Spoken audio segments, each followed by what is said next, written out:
state of Colorado, between the plains and the mountains, stood a small city named Boulder, with a university and national laboratories. Boulder is ranked the cleanest city and also the most scenic and healthy.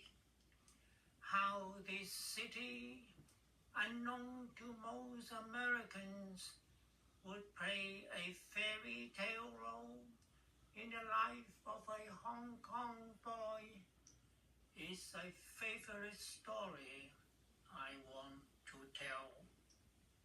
In August 1968, I drove 2,000 miles from Washington, D.C. to Boulder to take up the post as visiting scientist at the National Center for Atmospheric Research in a building up the mesa with the Rocky Mountain in the back.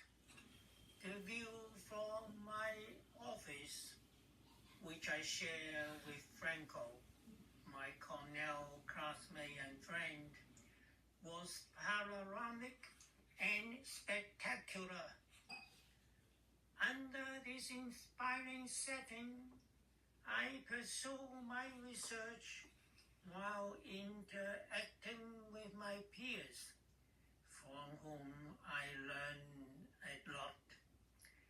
On weekends and holidays, I went up to Bibi Lake and roamed the surrounding snowy peaks.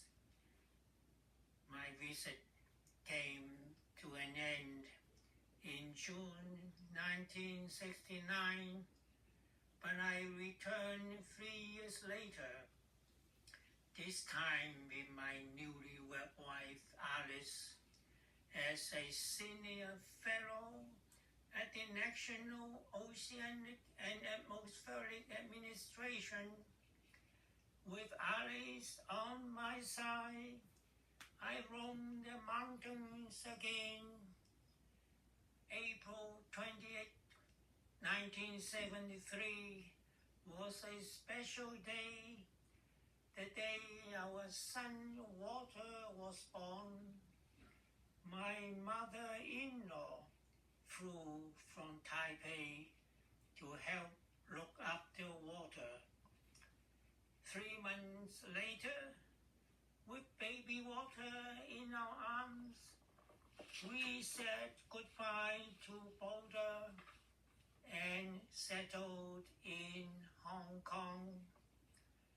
A dozen years later, in 1985, I again had the opportunity to work and live in Boulder.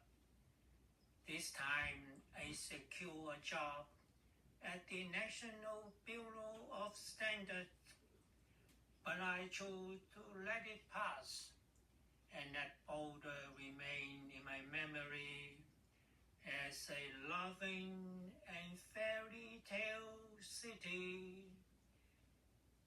I chose to let the opportunity pass and let Boulder remain in my memory as a loving and fairy tale city.